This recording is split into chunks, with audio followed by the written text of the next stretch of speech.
ஏய், என்ன பேசிட்டு இருக்க நீ? எனக்கு ஒண்ணும் புரியல. உங்க அப்பா பண்ணதுக்கு நான் என்ன பண்ணுவேன்? நான் வீட்டை விட்டு கிளம்புனதுல இருந்து 20 நிமிஷம் வரைக்கும் நீ என் பக்கத்துல கூட வரலையே சித்தி. நான் தாய் இல்லாத பொண்ணு தானே. நீ தானே என் அம்மாவா என் கூடவே இருக்கணும். ஆனா நீ என் பக்கத்துல கூட வரலையே சித்தி. ஏன் சித்தி? உன் பொண்ணோட கல்யாணமா இருந்திருந்தா நீ மீனாவை விட்டுட்டு எங்கேயாவது போயிருப்பியா? நான் யாரோ பெத்த புள்ள தானே. ஏதோ கடமைக்கு தானே இந்த கல்யாணத்துக்கு வந்திருக்கேன். கட்டிக்கிட்டோமோ, சண்டை போட்டுக்கிட்டோமோ, அடிச்சுக்கிட்டோமோ, அணைச்சுக்கிட்டோமோ, 20-22 வருஷமா ஒரே வீட்டுல தானே வாழ்ந்திருக்கோம். இத்தனை வருஷமும் கூடவே ஒன்னா வாழ்ந்துட்டு இன்னைக்கு நான் வேற வீட்டுக்கு போறேன்னு தெரிஞ்சதும் எப்படி சித்தி உன்னால விலகி இருக்க முடியுது?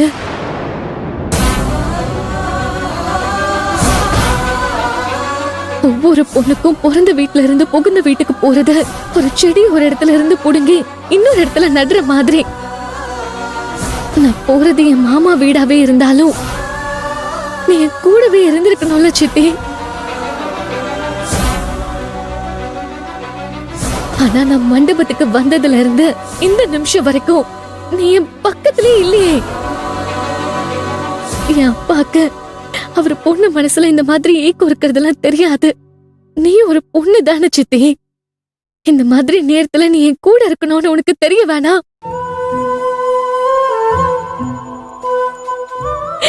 என்ன நீ உன் பொண்ண பார்க்கவே இல்லையே. அப்படியெல்லாம் ஒண்ணும் இல்ல. இல்ல சித்தி, எனக்கு தெரியும். கல்யாணங்கிறது 1000 காலத்து பயிருன்னு சொல்லுவாங்க. ஆனா அந்த கல்யாணத்துல பெத்த அப்பாவே குடிச்சிட்டு வந்து தகராறு பண்றாரு. உன் தம்பி பிரச்சனை பண்ணணும்னே வந்திருக்கான். ஏன் அவரு ஒரு வார்த்தை கூட கேட்காம நீயும் சும்மா இருக்கியே? என்ன சொல்ற நீ? பிரச்சனை பண்ணது அவங்க, நீயும் பாத்துக்கிட்டு தானே இருந்த. எனக்கு தெரியும் சித்தி, யாரு பிரச்சனை பண்ணா, யாரால சண்டை வந்துச்சுன்னு எல்லாத்தையும் நான் மேடையில இருந்து பார்த்துட்டு தான் இருந்தேன். நீங்க மத்தவங்களை வேணா ஏமாத்தலாம் சித்தி, என்ன ஏமாத்த முடியாது.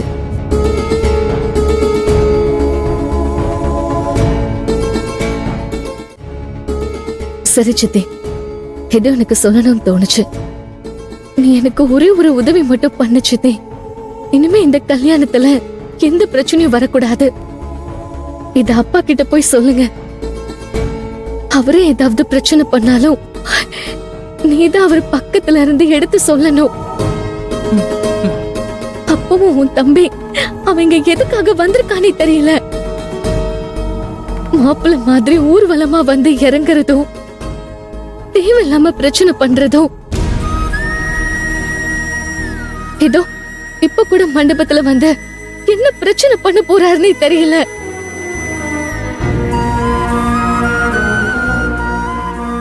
ஆனா நான் உன்கிட்ட ஒண்ணு கேட்டுக்கிறேன் சித்தி, எந்த பிரச்சனையும் பண்ணாம பாத்துக்கோ.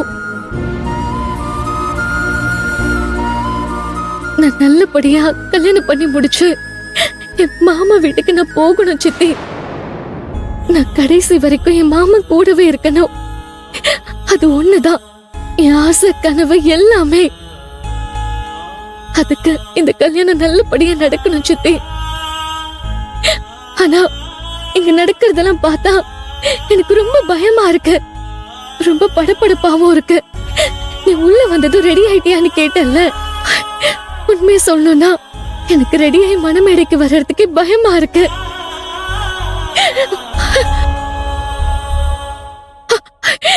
சித்தி, உன் கால விழ சித்தி. இந்த கல்யாணத்தை மட்டும் நல்லபடியா நடத்தி கொடு. உனக்கு காலம் முழுக்க நான் நன்றி உள்ளவளா இருப்பேன். எழுந்துரானு, நீ ஏதோ மனசுல போட்டு குழப்பிக்காத. எல்லாம் நல்லபடியா நடக்கும். எப்படி சித்தி நடக்கும்? ஏதோ இப்ப கூட நீ என் கண்ணை பார்த்து கூட பேச மாட்டேங்கிற. ஏதோ வேற ஆள்கிட்ட வந்து பேசுற மாதிரி முகத்தை வேற எங்கேயும் வச்சுட்டு பேசுறியே. உன்கிட்ட உண்மை இல்ல. உன் மனசுல ஏதோ ஒண்ணு ஓடிட்டு இருக்கு சித்தி.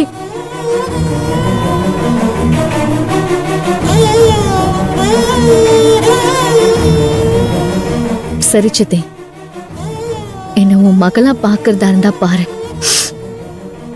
இல்லனாலும் பரவாயில்ல.